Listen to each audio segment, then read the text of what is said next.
देखिए आज हम सॉल्यूशन देखेंगे MTP2 मई या जून 2022 बिजनेस लॉ सीए फाउंडेशन का, जिसमें फर्स्ट क्वेश्चन जो है वो क्या कहता है। देखिए फैक्ट में कि एक मिस्टर जॉय हैं जो सेल करना चाहते हैं मिस्टर रॉय को अपना फ्लैट नंबर 1। वहीं जो मिस्टर रॉय जो परचेजर हैं उनको लग रहा है कि मिस्टर जॉय उनको फ्लैट नंबर 2 देने वाले हैं। ठीक है,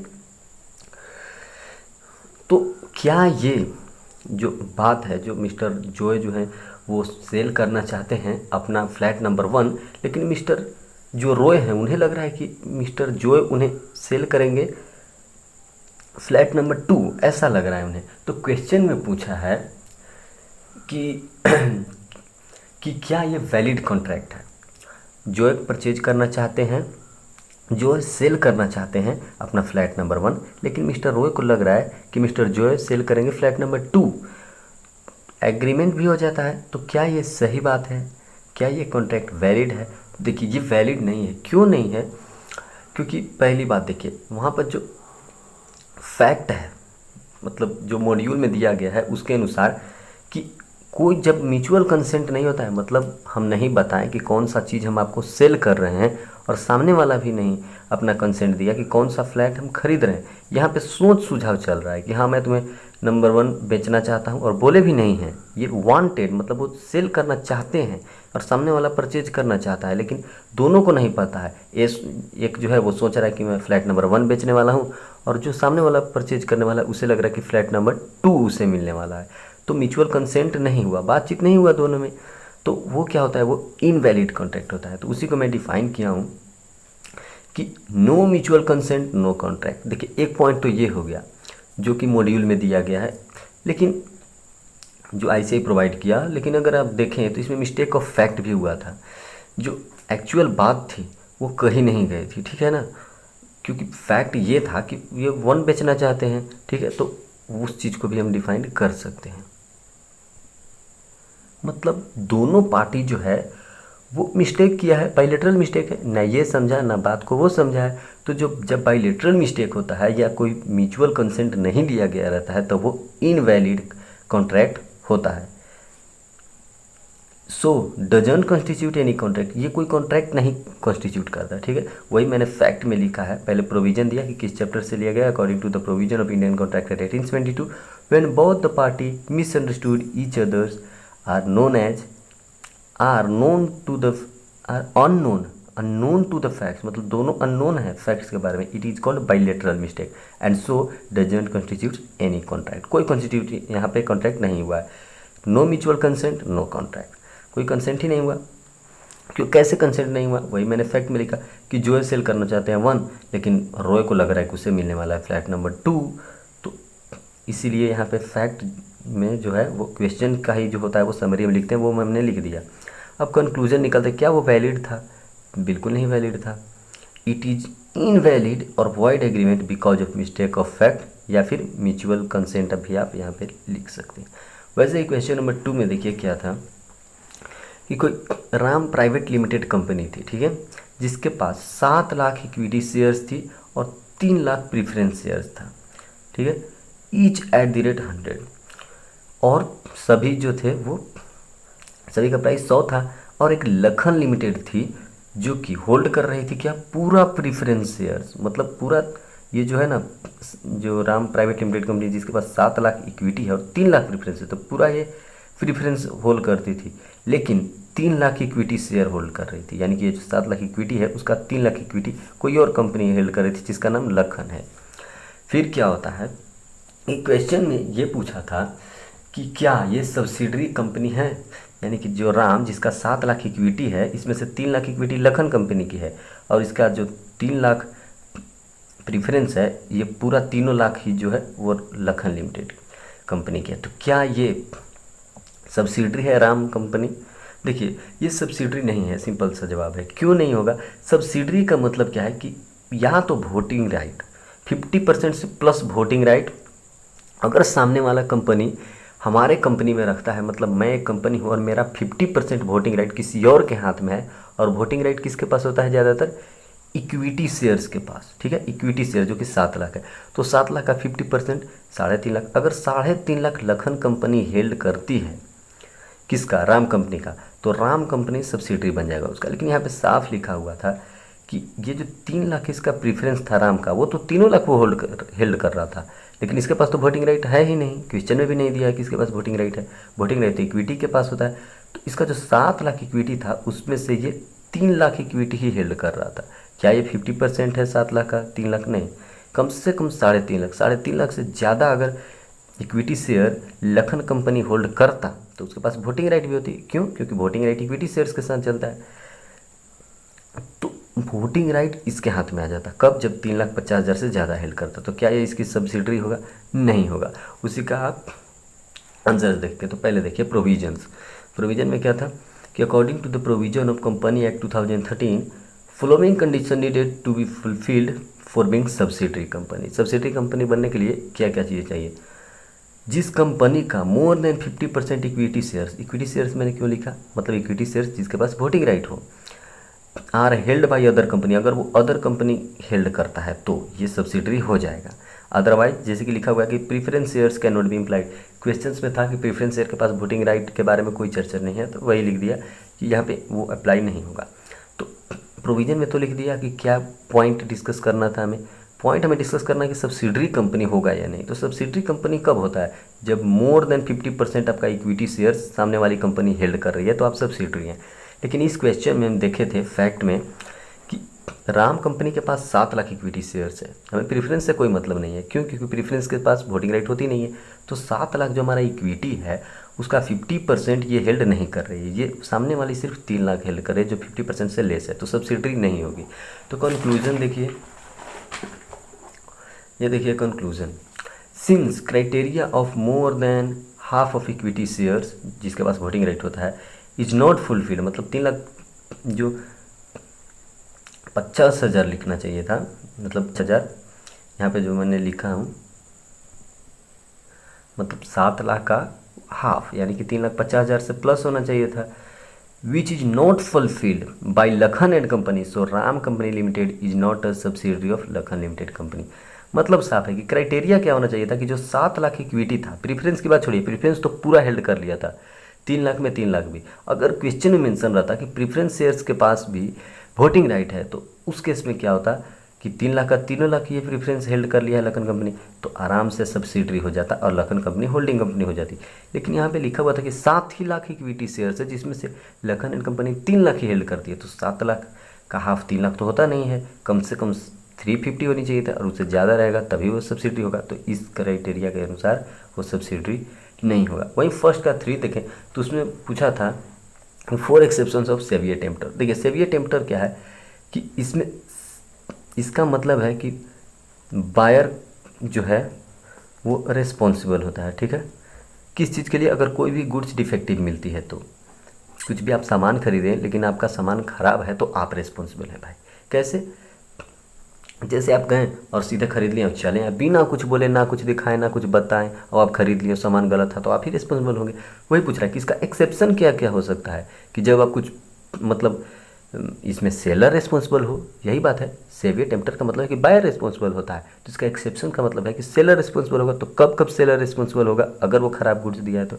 सेल बाय सैंपल, अगर आप कोई सैंपल दिखाए हैं कि ऐसा मुझे सामान चाहिए और सेलर वैसा सामान नहीं देता है तो वो सेलर रिस्पॉन्सिबल हो कोई भी डिफेक्टिवनेस के लिए। वैसे ही सेकंड देखिए, sale by sample and description. आप डिस्क्रिप्शन भी दिए कि हाँ भाई मुझे ऐसा चाहिए, आप रिटेन डिस्क्रिप्शन दिए, फिर आप सैंपल दिए। अगर दोनों के अनुसार जो सामान आपको मिला है वो मैच नहीं कर रहा है और वो गुड्स डिफेक्टिव है तो उसके लिए सेलर रिस्पॉन्सिबल होगा, ठीक है। Next one is sale by branded business. अब मान लीजिए कि कोई बाटा कंपनी में आप सामान खरीदने गए, ठीक है। अब वहाँ पे आप सामान खरीदें, देख रहे हैं बाद में कि ये तो किसी और कंपनी का है, तो इसके लिए कौन रिस्पॉन्सिबल होगा? आप रिस्पॉन्सिबल नहीं होगे। क्यों? क्योंकि वो एक ब्रांडेड कंपनी है, ठीक है, वो एक रेपुटेटेड कंपनी है, उसका गुडविल है, और क्योंकि वो बाटा का था तो उसे बाटा का ही सेल करना चाहिए। तो इस केस में जो है वो सेलर रिस्पॉन्सिबल होगा। क्यों? क्योंकि वो ब्रांडेड बिजनेस है, उसे ब्रांडेड चीज़ें ही बेचनी चाहिए। नेक्स्ट है मर्चेंटेबिलिटी। कह रहे कि सामान जो हम खरीदें वो गुड स्टेट में होना चाहिए, ठीक है। ऐसा नहीं है कि मैंने सामान खरीदा और आप ख़राब दे दिए, तो अगर आप मर्चेंटेबिलिटी के अनुसार नहीं दिए, आप अच्छा गुड्स नहीं दिए, तो आप रिस्पॉन्सिबल हैं, ठीक है। ये सारी एक्सेप्शंस थी सेवियट एम्प्टर की। नेक्स्ट वन है 2 का 1। उसमें था वो क्वेश्चन क्या था, ये देखिए कि all agreements are not contract but all contracts are agreement. देखिए सिंपल सी बात है, समझिए। एग्रीमेंट का मतलब क्या है? जब दो लोग आपस में मिलते हैं ना, कोई बात करते हैं, तो वो एग्रीमेंट हो जाता है। कहीं भी लोग किसी भी चीज़ पे डिस्कस कर लिए एक साथ, तो वो एग्रीमेंट हो गया। लेकिन कॉन्ट्रैक्ट क्या होता है ना, कि जब दो लोग मिल गए, आपस में बातें भी एक्सचेंज हो गई, प्लस लॉ का अप्रूवल मिल गया। क्या यहाँ पे लॉ इन्वॉल्व हो जाता है, यहाँ पे लॉ इन्वॉल्व हो जाता है। लेकिन अगर लॉ इन्वॉल्व नहीं हुआ तो वो एग्रीमेंट है। अब मैं किसी के पास गया, ठीक है, और बोला कि भाई हम दोनों, मैं सेल ये करना चाहता हूँ, तुम परचेज करोगे? बोला कि हाँ, तो ये तो हो सकता है आराम से। तो agreement, all agreements are not contract. सभी एग्रीमेंट कॉन्ट्रैक्ट नहीं होंगे, क्योंकि हम एक दूसरे से बात कर लिए, हाँ भाई ये मैं बेचूंगा, वो भी कहाँ मैं सेल करूंगा, ये तो एग्रीमेंट आराम से हो गया। लेकिन ये कॉन्ट्रैक्ट तभी बनेगा ना जब उसको लॉ का अप्रूवल मिलेगा। तो वही कह रहा है कि but all contracts are agreement, यानी कि एग्रीमेंट का ही रिजल्ट है कॉन्ट्रैक्ट, ठीक है। पहले एग्रीमेंट होता है फिर कॉन्ट्रैक्ट होता है, तो एग्रीमेंट तो कभी भी हो सकता है। तो क्या एग्रीमेंट को कॉन्ट्रैक्ट हम कह देंगे? नहीं। लेकिन कॉन्ट्रैक्ट जब भी होगा वो एग्रीमेंट के अनुसार ही होगा। पहले एग्रीमेंट बनेगा तब भी कॉन्ट्रैक्ट बनता है। दो आदमी आपस में बात किए, वो तो एग्रीमेंट हो गया। यहाँ पे कोई कॉन्ट्रैक्ट नहीं हुआ, ठीक है। तो यहाँ पे कह सकते हैं कि एग्रीमेंट्स आर नॉट कॉन्ट्रैक्ट। लेकिन अगर वो क्या ऑफर एक्सेप्टेंस भी मिल गया प्लस लॉ उसमें इन्वॉल्व हो गया, तो वो हो जाता है कॉन्ट्रैक्ट। देखिए नीचे समझिए थोड़ा सा। A contract is a result of legal और लॉफुल एग्रीमेंट। बिल्कुल, अगर एग्रीमेंट है वो लॉफुल है तभी वो कॉन्ट्रैक्ट बनेगा। Agreement is primary phase of creation of contract, करके इससे ही, एग्रीमेंट से ही जो है वो कॉन्ट्रैक्ट बनता है। जैसे ऑफर हम दिए और सामने वाला एक्सेप्ट कर लिया, कोई बात नहीं, ये तो एग्रीमेंट है। लेकिन इसी को जब हम लोग जाकर लॉ से अप्रूवल ले लेंगे, लॉ हमें इन्फोर्स्ड कर देगा, तो वो कॉन्ट्रैक्ट बन जाएगा। तो सभी कॉन्ट्रैक्ट एग्रीमेंट होंगे, हाँ, क्योंकि वो इसी का रिजल्ट है, एग्रीमेंट ही पहले आया है। एग्रीमेंट प्लस लॉ का अप्रूवल, वो कॉन्ट्रैक्ट बनता है। तो कॉन्ट्रैक्ट क्या होता है? सभी कॉन्ट्रैक्ट एग्रीमेंट। लेकिन अगर हम एग्रीमेंट को ही सिर्फ देखें, इन दोनों को इग्नोर कर दें, ठीक है, इसको हम हाइड कर दें, तो क्या ये एग्रीमेंट कॉन्ट्रैक्ट है? बिल्कुल नहीं है। लेकिन वहीं कॉन्ट्रैक्ट के देखें तो कॉन्ट्रैक्ट रिजल्ट ही एग्रीमेंट का है, ये तो कॉन्ट्रैक्ट होगा ही होगा। वही बात नीचे भी मैंने लिखा है कि agreements get created when offer and acceptance is given. जैसे ही ऑफर एंड एक्सेप्टेंस दिया गया तो एग्रीमेंट बन गया। लेकिन कॉन्ट्रैक्ट कब बनता है? Only after when agreement is lawfully signed, जब लॉफुली उसे साइन किया जाता है तभी वो कॉन्ट्रैक्ट बनता है। अब 2 का 2 क्वेश्चन जो था वो देखिए 2 का 2 क्या क्वेश्चन था, ये देखिए फैक्ट में लिखा हूँ। फैक्ट में हमेशा क्वेश्चन का ही समरी लिखा जाता है। करके करण जो है wants to purchase wooden study table, वो एक वुडन स्टडी टेबल खरीदना चाहता है। कौन? करण। इसके लिए वो क्या करता है? मिस्टर एक्स के शॉप पर जाता है और वहाँ पे वुडन टेबल को अच्छे से इंस्पेक्ट करता है, मतलब देख रेख करता है, देखकर उसे खरीद लेता है। लेकिन बाद में उसे पता चलता है कि एक जो टेबल का एक जो पैर है, मतलब एक लेग जो है वो टूटा हुआ है, ठीक है। पहले बेचारा वो दुकान में गया खरीदने, उसे स्टडी टेबल चाहिए थी, वो खरीदा, घर आया, बाद में देखा कि अरे इसका तो एक पैर ही टूटा हुआ है। विच वाज पेस्टेड, वो गलती से जो लेग था ना वो सेलर के द्वारा पेस्ट कर दिया गया था, ठीक है। मिस्टर एक्स उसे हाइड कर दिया था, यानी कि जो सेलर था वो उस लेग को गलती से चिपका दिया था, ठीक है, गलत तरीके से, और उस चीज़ को वो नहीं बताया था। किसको नहीं बताया था? करण को, मतलब वो हाइड करके रखा था उस बात को। आगे देखिए क्या होता है। तो इसी पर क्वेश्चन जो था वो क्या पूछ रहा था? वो पूछ रहा था कि क्या करण जो है उसे ये रिटर्न कर सकता है? मतलब करण जो है, जिसको टूटा हुआ लेग वाला झूठों का चिपका कर एक पैर वाला जो है स्टडी टेबल दे दिया गया था, तो क्या अब वो उसे रिटर्न कर सकता है? तो देखिए आंसर देखते हैं। मतलब समझिए यहाँ पे वो फ्रॉड किया है। कौन? सेलर। क्यों? कैसे फ्रॉड किया? क्योंकि वो एक्चुअल चीज़ नहीं बताया है। तो वही देखिए आंसर कैसे लिखना है। पहले provisions, according to the provision of Indian Contract Act 1872 देखिए क्या होता है कि when a party hide the truth of contract it amounts to fraud। जैसे ही आप ट्रूथ को हाइड कर दिए किसी भी चीज़ के सच्चाई को, ठीक है, तो आप इसको अगर ट्रूथ को हाइड किए हैं, hide the truth of contract it amounts to fraud, तो आप फ्रॉड किए, ठीक है। हेयर अग्राइड पार्टी आपसे रिपुडिएट भी कर सकता है कॉन्ट्रैक्ट और क्लेम भी कर सकता है डैमेजेस। तो वही पूछा था कि क्या वो रिटर्न कर सकता है, कौन, करण। हाँ वो बिल्कुल कर सकता है। कैसे? सिर्फ रिटर्न ही नहीं, वो उस कॉन्ट्रैक्ट को भी ख़त्म कर सकता है और गलत हुआ है वो डैमेजेस को भी क्लेम कर सकता है। क्यों कर सकता है? क्योंकि वो पैर जो था, ठीक है, जो चेयर वो परचेज किया था वो टूटा हुआ था स्टडी टेबल का, और गलती से चिपका कर वो अलग तरीके से उसको पेस्ट करके सेलर उसको सेल किया था, यानी कि वो फैक्ट को हाइड कर दिया था। तो वो हाइड किया तो वो क्या हो गया, वो फ्रॉड हो गया। इसलिए सामने वाली एग्राइव्ड पार्टी जो है, एग्राइव्ड पार्टी मतलब जिसे प्रॉब्लम हुई है, जैसे करण जिसके साथ धोखा हुआ, वो क्लेम कर सकता है डैमेजेज को और रिपुडिएट कर सकता है कॉन्ट्रैक्ट को। तो वही लिखा हूँ फैक्ट में भी कि करण जो है वो परचेज करना चाहता था क्या, वुडन स्टडी टेबल। वो गया मिस्टर एक्स के शॉप के पास, वो चेक किया अच्छे से, ठीक है, टेबल, लेकिन टेबल का जो पैर था वो चिपकाया हुआ था, पेस्ट किया हुआ था, मिस्टर एक्स इसे हाइड किया था। फिर वो बेचारा घर ले गया, बाद में पता चला कि वो टूटा हुआ है। तो वो रिटर्न करेगा या नहीं, वो फैक्ट में, यानी फैक्ट मतलब समरी ऑफ क्वेश्चन। तो आगे देखिए कंक्लूजन, मैंने आंसर क्या दिया। आंसर ये दिया कि सिंस, क्योंकि mister x has pasted the defects in table, ठीक है, डिफेक्ट्स को वो पेस्ट कर दिए थे जो गलत था उसको, एंड हाइड द ट्रूथ, और उस ट्रूथ को हाइड कर दिए थे। Here Karan can claim for damages and can repudiate the contract, repudiate भी कर सकता है और क्लेम भी कर सकता है, रिटर्न भी कर सकता है।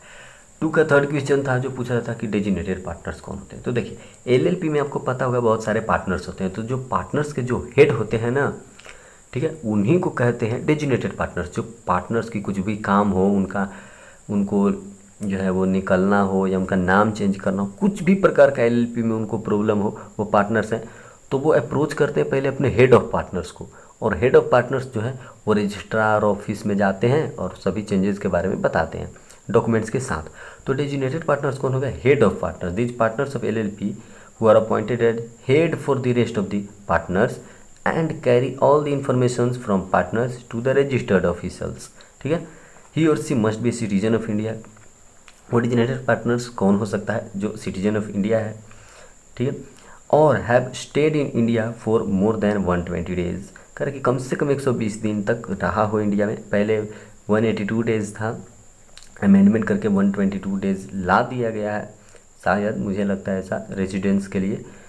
Is eligible to become designated partners, कम से कम 2 होना चाहिए, जिसमें से एक जो हो ना, ही और she must be a citizen of India, ठीक है। कोई 2 पार्टनर्स में से एक पार्टनर्स जो है, जो दो डेजिग्नेटेड पार्टनर्स, उसमें से कम एक जो हो वो सिटीजन हो इंडिया का। 122 डेज से ज़्यादा इंडिया में अगर वो रहा है तो वो हो सकता है। It is mandatory to appoint at least 2 designated partners. जी हाँ, वो पूछा था कि क्या ये मैंडेटरी है, बिल्कुल मैंडेटरी है। अगर डेजिग्नेटेड पार्टनर्स नहीं रहेंगे तो पार्टनर्स को अपने काम के लिए खुद जो है वो ऑफिस के पास जाना पड़ेगा, और अगर वो खुद ऑफिस के पास जाएंगे तो अपना जो काम है डे टू डे लाइफ में उनका रिस्पॉन्सिबिलिटीज है, ड्यूटी है, वो फुलफिल नहीं कर पाएंगे। तो इसलिए डेजिग्नेटेड पार्टनर्स रखा जाता है और ये मैंडेटरी होता है। अब देखिए पार्टनरशिप और जॉइंट स्टॉक कंपनी में डिफरेंस पूछा था, तो उसको मैंने क्या किया, वो सर्टिफाइड कर दिया और थोड़ा छोटा में आंसर दिया, जिसे आप बड़ा भी कर सकते हैं। जैसे कि यहाँ पे कोई सेपरेट एंटिटी नहीं होता है, जो पार्टनर्स होते हैं वो फर्म के लिए रिस्पॉन्सिबल होते हैं। अगर फर्म कुछ गलत करता है तो पार्टनर्स भी गलत माने जाते हैं। लेकिन वहीं कंपनी में क्या है, जॉइंट स्टॉक कंपनी में सेपरेट लीगल एंटिटी है। पार्टनर्स जो है, जो भी मेंबर्स हैं वो कुछ भी करेंगे तो उससे कंपनी को कोई फ़र्क नहीं पड़ेगा, ये सेपरेट एंटिटी है। यही देखिए म्यूचुअल एजेंसी है, ठीक है, यहाँ पे कोई म्यूचुअल एजेंसी नहीं। म्यूचुअल एजेंसी मतलब एक जो है वो दूसरे पे एक्ट के लिए डिपेंडेंट है। अगर एक पार्टनर गलत करता है तो सभी पार्टनर्स गलत माने जाएंगे। लेकिन यहाँ पे कोई म्यूचुअल एजेंसी नहीं है, एक मेंबर से दूसरे मेंबर्स कोई पर इफेक्ट नहीं पड़ेगा। प्रॉफिट्स यहाँ पे शेयर होता है और यहाँ पे डिविडेंड्स दिया जाता है। डिविडेंड जो होता है वो उनकी सैलरी का या जो भी कहें, जैसे यहाँ पे प्रॉफिट पार्टनर्स को दिया जाता है वैसे डिविडेंड्स यहाँ मेंबर्स को दिया जाता है। और इनका लायबिलिटी अनलिमिटेड होता है कि अगर हो सकता है कि इनको अपना पर्सनल एसेट्स भी सेल करना पड़े, लेकिन यहाँ पे लायबिलिटी लिमिटेड है। कब तक, जितना पैसा लगाए हैं तब तक। नो ट्रांसफ़र ऑफ शेयर, यहाँ पे आप शेयर ट्रांसफ़र नहीं कर सकते। ऐसा नहीं है कि मैं पार्टनर हूँ तो मैं अपना हिस्सा किसी और को देकर निकल लिया, नहीं। लेकिन यहाँ पर है आप अपना शेयर किसी और को बेच सकते हैं। ऑप्शनल रजिस्ट्रेशन है, कोई ज़रूरी नहीं है रजिस्ट्रेशन की पार्टनरशिप की, लेकिन अगर आप कंपनी खोल रहे हैं तो आपको कंपलसरी है रजिस्ट्रेशन। 1 2 3 4 5 6 पॉइंट्स हम दे दिए हैं। अब देखिए 3 का 1 हो गया, 3 का 2। 3 का 2 में जो था क्वेश्चन जो क्या कहता है, जिसे हम फैक्ट में लिखते हैं समरी, वो देखिए डायरेक्ट समरी पढ़ लीजिए कि Rohan sold his goodwill to Rohit. तो रोहन जो था वो रोहित को अपना गुडविल सेल किया था एंड मेड एन एग्रीमेंट, उसके साथ एग्रीमेंट किया क्या कि तुम कुछ भी मेरे जैसा बिजनेस अगले 10 साल के लिए,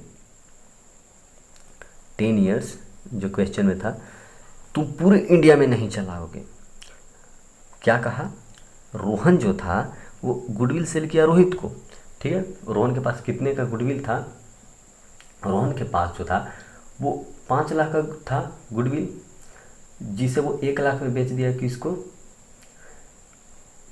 रोहित को, ठीक है। 5 लाख जो उसका बाकी था उसमें 1 लाख के लिए वो बेच दिया गुडविल। मतलब साफ है रोहन जो है वो गुडविल सेल किया है रोहित को। और क्या कहा कि तुम आने वाले 10 साल तक, आने वाले 10 साल तक तुम कोई भी ग्रोसरी नहीं खोलोगे इंडिया में। सोचिए, ऐसी बात वो कह दिया कि गुडविल तो दे रहा हूँ लेकिन तुम अगले 10 साल तक तुम मेरे जैसा कोई भी बिजनेस नहीं चलाओगे। क्या ये सही है, रीजनेबल है? बिल्कुल रीजनेबल नहीं है। ऐसा नहीं करना चाहिए किसी को 10 साल तक तो पूरे भारत में कहीं नहीं करोगे। थोड़ा सा टाइम लेता है, 1-2 महीना, या फिर ऐसा बोलता कि थोड़ा डिस्टेंस पे कर सकते हो, लेकिन ये बोला कि पूरे भारत में नहीं कर सकते हो। लेकिन रोहित क्या करता है, रोहित की, यहाँ पे रोहित होना चाहिए था, रोहित क्या करता है कि ग्रोसरीज जो है वो खोल देता है, ठीक है। अब जैसे ही वो ग्रोसरी खोला, अब क्या हो गया, सॉरी यहाँ पे रोहन ही खोला है। रोहन जैसे ही ग्रोसरी खोल लिया, वो उसको कहा क्या गया था कि ग्रोसरी तुम नहीं खोलोगे इस प्रकार का, लेकिन वो क्या करता है कि 2 महीना बाद ही वो सेम सिटी में ग्रोसरी खोल देता है। तो कह रहा है कि क्वेश्चन जो पूछा था कि क्या राइट्स है रोहित के पास। अब देखिए, अब रोहित जिसको वो सेल किया गया था गुडविल, उसके पास क्या राइट्स है। तो यहाँ पे पॉइंट साफ नज़र आ रहा है कि गुडविल अगर सेल हुआ है तो agreement in restraint of trade, ये क्या होता है, इलीगल होता है। कि अगर आप बिजनेस को बेच रहे हैं, अपना गुडविल बेच रहे हैं किसी को, तो उस केस में क्या होता है कि सेल ऑफ गुडविल जो है वो किसी बिजनेस को स्टॉप करने के लिए अगर रिस्ट्रेंट ऑफ ट्रेड कर रहे हैं आप, तो वो इलीगल है। लेकिन अगर आप वही गुडविल की बात कर रहे हैं, मतलब आप गुडविल यहाँ पे सेल हुआ है, ठीक है, गुडविल सेल होता है ना, तो ये लीगल होता है। आप किसी को रेस्ट्रिक्ट कर सकते हैं कि हाँ तुम ऐसा बिजनेस नहीं करना, लेकिन कुछ पॉइंट भी तो आप दीजिएगा ना भाई, रीजनेबल उस पर रिस्ट्रिक्शन लगाइएगा। ऐसा नहीं कि 10 साल तक तुम काम ही नहीं करना, गुडविल सेल हुआ है तो मतलब साफ है कि agreement in restraint of trade, मतलब ट्रेड करने के लिए यहाँ पे जो है एग्रीमेंट किया गया कि तुम ट्रेड नहीं करोगे। ये क्या, ये लीगल है, ये इलीगल है, ठीक है। इलीगल तो है मान लिए, लेकिन अगर गुडविल सेल हुआ है तो गुडविल सेल हुआ है तो वो तो लीगल हो गया। हाँ, हम गुडविल सेल हुआ है भाई, गुडविल रेपुटेशन की बात है, वो लीगल है। तो जब वो लीगल है और उसको हम स्टॉप कर रहे हैं तो उसे मानना चाहिए। लेकिन लीगल हो गया, फिर उसके ऊपर ऐसा रेस्ट्रिक्शन लगा दिए कि वो बिजनेस 10 साल तक नहीं कर सकता। क्या ये लीगल हुआ? नहीं, ये अब फिर से इलीगल हो गया। तो देखिए, वही मैंने प्रोविजन में लिखा है ऊपर कि according to the provision of Indian Contract Act 1872 agreement in restraint of carrying cess is valid. कह रहा है कि सिमिलर बिजनेस कैरी जो तुम कर रहे हो उसको अगर मैं रेस्ट्रिक्ट कर रहा हूँ क्योंकि तुम गुडविल सेल किया हूँ तो ये वैलिड है, लेकिन इट मस्ट बी रीजनेबल होना चाहिए ना। जो तुमको मैं रिस्ट्रिक्ट कर रहा हूँ वो रीजनेबल होनी चाहिए कि हाँ भाई तुमको मैं इस हद तक रेस्ट्रिक्ट कर सकता हूँ। इसका मतलब मैं पूरे इंडिया में ही रेस्ट्रिक्ट कर दूँ, वो भी 10 साल के लिए।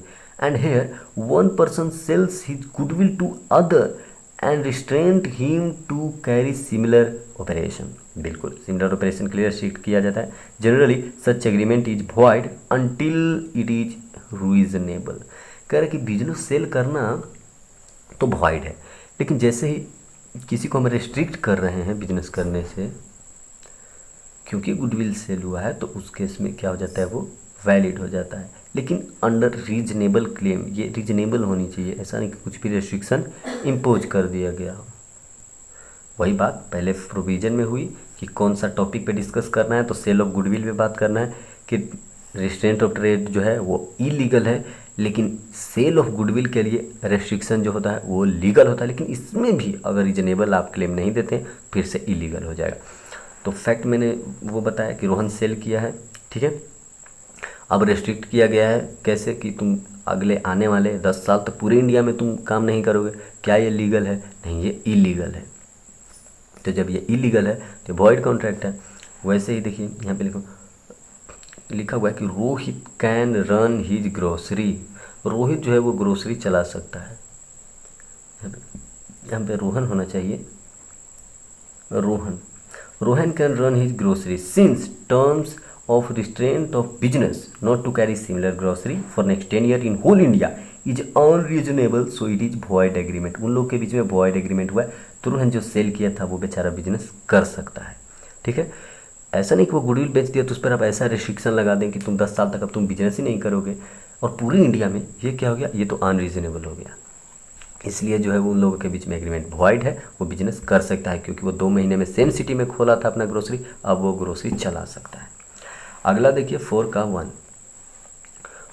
क्या कहता है, देखेंगे कि अनपेड सेलर, पहले वो क्वेश्चन ये था कि when can an unpaid seller exercise right of lien, करके राइट ऑफ लीन वो गुड्स पे कब वो चला सकता है। तो देखिए सेल्स ऑफ गुड्स एक्ट के अनुसार, सेल्स ऑफ गुड्स एक्ट 1930 के अनुसार कब वो चला सकता है अपना राइट ऑफ लीन, जब उसके पास पजेशन हो। अगर राइट ऑफ लीन का मतलब साफ है कि गुड्स को आप रेस्ट्रिक्ट कर रहे हैं अपने पास, ठीक है, राइट ऑफ लीन का मतलब होता है। तो देखिए right of lean can be exercise by sellers only when he और सी हैज पजेशन ऑफ गुड्स। अगर गुड्स उसके पास है, ठीक है, तो जो सेलर है वो उसको रख सकता है। उसी में फिर क्वेश्चन था एक, क्या था कि can he exercise right of lien even if the property in goods has pass to the buyer. देखिए इसको ऑनरशिप से कोई मतलब नहीं है, बोल रहा है कि क्या गुड्स कि ऑनरशिप जो सेलर से बायर तक पास हो चुका है, क्या उसके बाद भी ये राइट ऑफ लीन यूज कर सकता है? हाँ, राइट ऑफ लीन का मतलब पोजेशन से है, ऑनरशिप से कोई लेन देन नहीं। इसका मतलब पोजेशन मतलब कि फिजिकल एग्जिस्टेंस। अगर फिजिकल एग्जिस्टेंस किसी भी सामान का सेलर के पास है, मतलब वो सामान पूरी तरीके से सेलर के पास ही पड़ा हुआ है, तो वो राइट ऑफ लीन यूज कर सकता है। राइट ऑफ लीन का मतलब है उसको पकड़ में रखना अपनी तरफ, ठीक है। तो ठीक है, ऑनरशिप पास हो गया बायर तक, तो क्या राइट ऑफ लीन यूज कर सकता है? बिल्कुल यूज कर सकता है। अब लिखा हुआ है नेक्स्ट क्वेश्चन, ठीक है, वही बात था कि सेलर अगर अनपेड है, ऑनरशिप पास हो गया है, तो भी ये राइट ऑफ लीन यूज कर सकता है। क्यों? क्योंकि पोजेशन इसके पास है, गुड्स जो है इसके पास है। नेक्स्ट क्वेश्चन क्या था इसमें? नेक्स्ट क्वेश्चन था when such right is terminated. देखिए राइट ऑफ लीन कब टर्मिनेट होगा, मतलब ख़त्म होगा, तो जैसे ही possession of goods come to the buyer, जैसे ही वो बायर के पास चल जाता है या बायर के जो एजेंट होते हैं उन लोग के पास चल जाता है, तो राइट ऑफ लीन खत्म हो जाता है। क्यों? क्योंकि पोजेशन ही ट्रांसफ़र हो गया है ना, अब तो मेरे पास वो गुड्स ही नहीं, उसका फिजिकल एग्जिस्टेंस ही नहीं है मेरे पास। नेक्स्ट देखिए, नेक्स्ट क्वेश्चन क्या था कि क्या can he exercised right after he obtain a decree for the price of goods from the court. कह कि कोर्ट कह दिया कि तुम्हें प्राइस मिल जाएगी, ठीक है, ऐसा बात कोर्ट बोल दिया, तो क्या उसका राइट ऑफ लीन खत्म हो जाएगा? नहीं खत्म होगा। डिक्री ऑफ प्राइस से क्या मतलब है? अगर उसको प्राइस मिल जाता है, वो पेड सेलर भी हो गया, अगर पोजीशन उसके पास है, तो वो जो है वो राइट ऑफ लीन यूज करेगा ही करेगा। वही मैंने लिखा है, seller doesn't lose he right of lien even when court granted decree for price. Price के लिए ग्रांट कर दिया तो क्या, पोजीशन मेरे पास है, तो राइट ऑफ लीन मैं यूज कर सकता हूँ। अब देखिए 4 का 2 जो क्वेश्चन था उसमें देखिए क्या क्या बात हुआ था। देखिए फैक्ट में मैं लिखा हूँ कि सोहन, रोहन और जय 3 पार्टनर्स थे। जय जो था वो बेचारा एक एक्सीडेंट में मर गया, ठीक है। अब जय मर गया, फिर क्या होता है, डील जो था वो साइन हुआ है एक सप्लायर के साथ, किस चीज़ के लिए? For supply of furniture in the firm when he was alive. देखिए सोहन, रोहन और जय 3 पार्टनर्स हैं, जय मर गया और साइन हुआ था फर्नीचर सप्लाई के लिए सप्लायर के पास जब वो जिंदा था। The fact of the Jay का death was known to the supplier but it was not published. कह रहे कि जो मर गया जय, वो बात सप्लायर को पता था कि हाँ अब तो भाई वो 3 में से 2 ही पार्टनर्स बचे हैं, और इसे पब्लिकली नहीं बताया गया था कि जय जो है वो मर गया। ठीक है, it was not published. Sohan and Rohan become insolvent. अब देखिए सोहन रोहन इंसॉल्वेंट हो गया, सप्लायर से फर्नीचर भी ले लिया, इंसॉल्वेंट भी हो गया। सप्लायर जो है जिसका नाम एवीएन कंपनी है, वो फर्म पर केस कर सकता है, और ये भी लिखा हुआ है कि क्या जय का प्राइवेट एसेट्स भी वो ले सकता है। देखिए जैसे ही कोई पार्टनर मर जाता है ना, तो उसका लायबिलिटी जो है उसके प्रॉफिट शेयरिंग रेशियो यानी कि उसका प्रॉफिट पार्ट तक ही रह जाता है। मतलब ये कि अगर वो मर गया तो उसका लायबिलिटी जो है वो लिमिटेड हो जाता है उसके प्रॉफिट तक, जितना वो अर्न किया है। ठीक है, तो उसका प्राइवेट एसेट्स तो यूज नहीं होगा, क्यों? क्योंकि वो तो मर चुका है। जैसे ही वो मर गया वो अपना सारे लायबिलिटी से एक्सक्लूड हो गया, और उस इसका मतलब ये नहीं कि जो पहले से इनकम हुए लॉस से जो उसको वो बियर नहीं करेगा, लेकिन उसका प्राइवेट एसेट्स जो है ना, लिखा हुआ कि क्या वो लिफ्ट किए जा सकते हैं? नहीं किए जा सकते, वो मर गया है भाई। उसका जो एग्जीक्यूटर होगा वो इसका प्रॉफिट पूरा ले लेगा, और जो भी लॉसेज होंगे उसको वो बियर करेगा। लेकिन ये अनलिमिटेड लाइबिलिटी वाली सिचुएशन जो मर गया उस पर नहीं अप्लाई होता है। तो वही जो था मैंने फैक्ट में लिखा है कि according to the provision of Indian Partnership Act 1932, joint या फिर all the partners are liable towards the outsider, सभी लायबल होते हैं। लेकिन in case if a partner dies, अगर मर जाता है, he will only be liable up to the liability he own, जितना वो ऑन करता है, जितना उसका प्रॉफिट है उसके अनुसार ही। व्हेन ही वाज अलाइव, जब तक वो जिंदा था उस टाइम का ही वो लायबिलिटी बियर करेगा। After his death private property can not be use to lift the liabilities of a firm. A dead partners private assets will not be used whether his death notice is given और not. Death notice अब दीजिए या मत दीजिए, वो जैसे ही मर गया कोर्ट कहेगा कि नहीं वो तो निकल लिया अपने लायबिलिटी से, बाकी जो रोहन सोहन बचे उनका आप प्राइवेट एसेट्स ले सकते हैं। तो आगे देखिए मैंने कंक्लूजन में क्या लिखा कि क्या उसका प्राइवेट एसेट यूज होगा। तो वही मैं लिखा हूँ कि जय का private assets can not be lifted, क्यों? Since he was dead and he will be liable as per the shares in the firm. जितना उसके शेयर्स थे फर्म में ना, जितना उसका पार्ट था उतने के लिए ही वो लायबल होगा, उसका प्राइवेट एसेट्स नहीं यूज होगा। अब क्वेश्चन नंबर 5 देखिए। क्वेश्चन नंबर 5 का जो 1 है उसमें ये कहा गया है, देखिए हालांकि पहले फैक्ट नहीं देखा जाता, लेकिन मैं क्वेश्चन का समरी होता है इसलिए बता रहा हूँ। अभियुक्त जो है वो वीट परचेज करता है, किससे? भास्कर से। कोई भास्कर सेलर है उससे वो अभियुक्त परचेज करता है wheat, and kept in the store of Kishore, और किशोर के स्टोर में वो रख देता है। ठीक है, अभियुक्त परचेज किया भास्कर से, किशोर के पास रख दिया। और बिफोर टेकिंग वीट फ्रॉम किशोर, किशोर से वो फिर सोचा कि बाद में ले लेंगे, लेकिन उससे पहले क्या होता है, whole wheat washed away due to flood, बाढ़ आ गया और किशोर के पास, जो किशोर उसका एजेंट की तरह काम किया, जो वो रखा था, सब कुछ बह गया। अभियुक्त जो है वो प्राइस को वापस चाहता है, किससे? भास्कर से। वो ये कहता है कि डिलीवरी तो तुम किए ही नहीं थे। तो क्या वो उसका कहना सही है? वो सक्सीड हो जाएगा? क्या उसे प्राइस फिर मिल जाएगी? देखिए सिंपल सी बात है, अगर वो परचेज किया था, ठीक है, और वो बोल दिया कि मैं किशोर के गोडाउन में सामान मेरा पड़ा हुआ है, तो ऑनरशिप तो पास हो गया किशोर के पास। और अब किशोर के पास जैसे ही वो वीट आया, यानी कि वो किशोर को एजेंट बना दिया अभियुक्त। तो जैसे ही ये एजेंट हो गया, इसके बिहाफ पे ये गुड्स कैरी कर रहा है, तो ऑनरशिप अभियुक्त के पास था। तो ऑनरशिप और रिस्क तो साथ ही में पास होते हैं। मतलब जैसे ही इसको ऑनरशिप मिला अभियुक्त को, कब मिला? जैसे ही वो किशोर को कह दिया कि इसके गोडाउन में सामान मेरे पड़े हैं, ठीक है, मतलब वो इसके गोडाउन वाले सामान मेरे हैं, तो अभियुक्त ऑनर बन गया। अब वो सभी डूब गए हैं तो इसके लिए रिस्पॉन्सिबल भी अभियुक्त ही होगा। ठीक है, वही बात है। तो वो क्या वो पैसा ले पाएगा? वो बिल्कुल नहीं ले पाएगा। तो देखिए किस बेसिस पे, पहले प्रोविज़न देखिए। According to the provision of Sale of Goods Act 1930, risk passes with the ownership. बिल्कुल, रिस्क जो है वो ऑनरशिप के पास ही साथ ही पास होता है। रिस्क मतलब कोई भी अगर लायबिलिटी क्रिएट हो जाता है या सामान लॉस हो जाता है तो उसको बियर उसे ही करना पड़ेगा जिसके पास ऑनरशिप है। When ownership is with buyer and then goods lost or destroyed, then only buyer will be liable। बिल्कुल, उसके पास है ऑनरशिप तो वही लायबल होगा। In same way seller will be liable if ownership of goods rest with him. अगर seller भी responsible होगा, अगर सेलर के पास ऑनरशिप होगा। Agent of the buyer on behalf of the buyer, agent है किसके बिहाफ पे? बायर के बिहाफ पे। Can take the ownership and for damages buyer will be liable.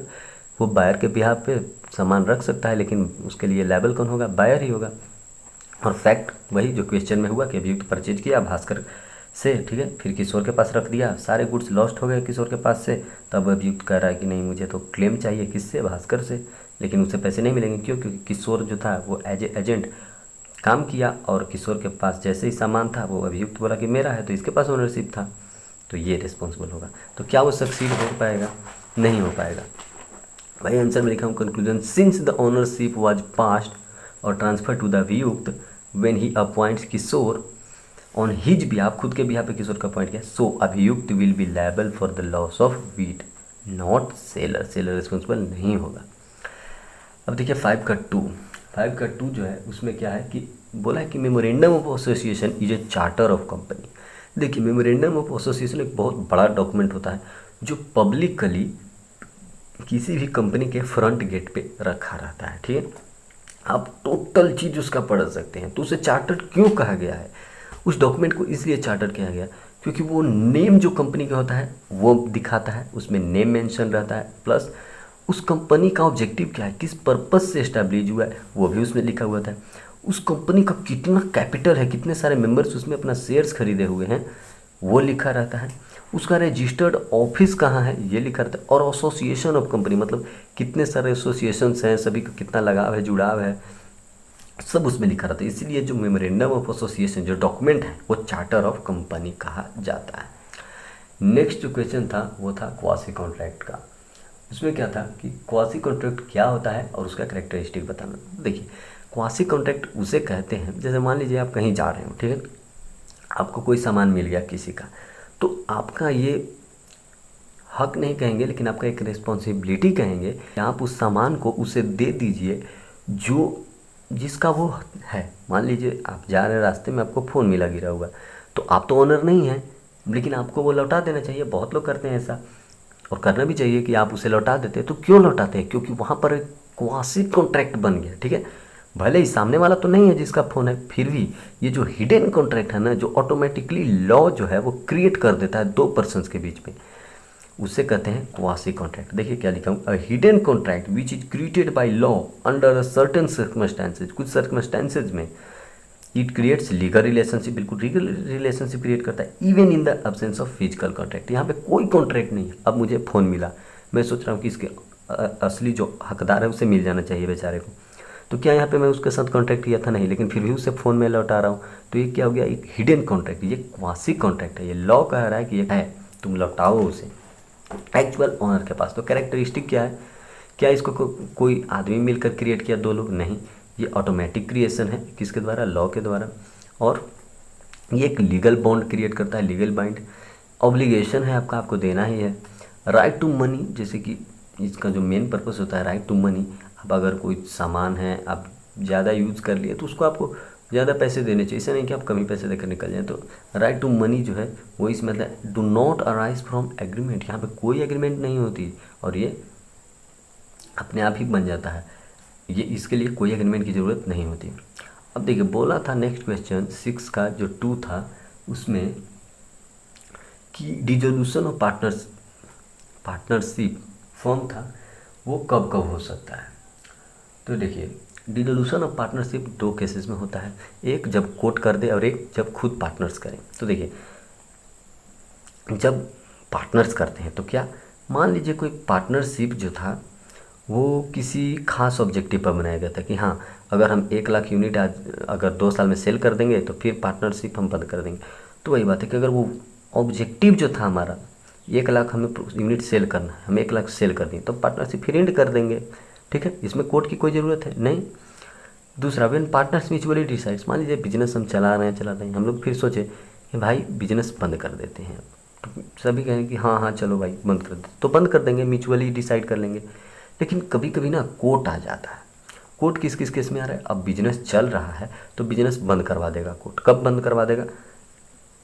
जब सभी पार्टनर्स इनकम्पिटिटर हो जाएगा, अब चलाने लायक कोई है ही नहीं, सभी लोग या तो इंसॉल्वेंट हो गए या किसी वर्ष एक्सीडेंट हो गया उनका या जो भी, वो इनकेपेबल है। तो उस केस में कोर्ट क्या कहेगा कि चलो तुम कंपनी बंद करो, तुम लोग तो चला ही नहीं रहे, तुम अपना बिजनेस बंद करो, फर्म बंद करो। फिर इलीगल पर्पस, अगर आप कुछ ड्रग्स ये सब सेल कर रहे हैं तो जो कोर्ट है वो आपको बंद कर देगा, नहीं हम ऐसा बिजनेस नहीं चलाने देंगे। या फिर मान लीजिए आप रेगुलर लॉस में जा रहे हैं, तो जब रेगुलर लॉस में जा रहे हैं तो कोर्ट क्या कहेगा, बैन कर देगा। लेकिन ऊपर जो केसेस थे 2, इसमें कोर्ट बैन नहीं कर रहा था, लेकिन यहाँ पर भी जो था वो बिजनेस आपका बंद हो जा रहा था, क्योंकि आपका ऑब्जेक्टिव पर बनाए थे, ऑब्जेक्टिव भी आपको मिल गया, तो सभी पार्टनर्स मिलकर बंद कर दिए। फिर सभी पार्टनर्स एक बिजनेस चला रहे हैं वहाँ पे, सोचे कि अब बंद कर दो, तो बंद कर दिए। ये केसेस हैं।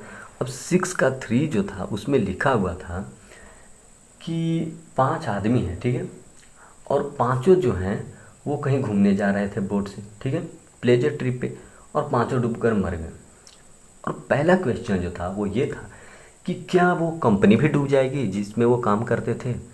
मतलब एक फ्लावर फैंस लिमिटेड कंपनी है, उसके 5 मेंबर्स हैं और पांचों मर गए किसी ट्रिप पे, तो क्या वो कंपनी भी बंद हो जाएगी। देखिए नहीं बंद होगी। क्यों नहीं होगी, देखिए since company has features of perpetual succession. Perpetual succession मतलब क्या, कि लॉन्ग टर्म तक चलती है, कोई इस पे इफेक्ट जो है वो इसके मेंबर्स के डेथ का नहीं पड़ता। क्यों, क्योंकि ये सेपरेट लीगल एंटिटी है। It is independent to death और चेंजेज ऑफ मेंबर्स। चाहे मेंबर्स बदल जाएं चाहे मर जाएं, उस पर ये डिपेंडेंट नहीं है, ये इंडिपेंडेंट है, कोई मतलब नहीं उनके मरने से। So private company flower fans will exist, वो बंद नहीं होगा। मेंबर्स पाँचों मर गए तो क्या, वो चलता रहेगा। नेक्स्ट क्वेश्चन जो था लिखा हुआ था कि कंपनी जो है वो आर्टिफिशियल पर्सन है, ठीक है, तो क्या वो अपने नाम पे प्रॉपर्टी नहीं खरीद सकता या केस नहीं कर सकता, क्योंकि वो आर्टिफिशियल है। तो आर्टिफिशियल है, मैन मेड है, तो क्या वो जो है वो केस नहीं कर पाएगा या प्राइवेट एसेट्स नहीं खरीद पाएगा। तो देखिए ये गलत है। Being an artificial person, company जो है वो प्रॉपर्टी भी ओन कर सकती है, ठीक है, प्रॉपर्टी भी खरीद सकती है, और क्या कर सकती है, वो कॉन्ट्रैक्ट भी साइन कर सकती है। और ऊपर लिखा गया था कि ये सब वो नहीं कर सकती है, क्या, can सीव and can be sieved. तो जो स्टेटमेंट लिखा गया था कि being an artificial person it can not own property, ये जो है वो गलत है। ये प्रॉपर्टी भी ओन कर सकता है, ये केस भी कर सकता है। तो ये था टोटल 42 मिनट में टोटल सॉल्यूशन। तो कोशिश करेंगे कि आगे भी MTBS जो आती है उसका सॉल्यूशन हम प्रोवाइड करें। और हाँ, आप टेलीग्राम में भी ज्वाइन कर सकते हैं। क्या लिखकर, जैसे आप सर्च करेंगे 30 मिनट्स फाउंडेशन, तो आपको मिल जाएगा चैनल। और चैनल का लोगो भी यूट्यूब के लोगों से सेम ही होगा, उसमें आप जुड़ जाए, उसमें पूरे सॉल्यूशंस अपलोडेड हैं, ठीक है।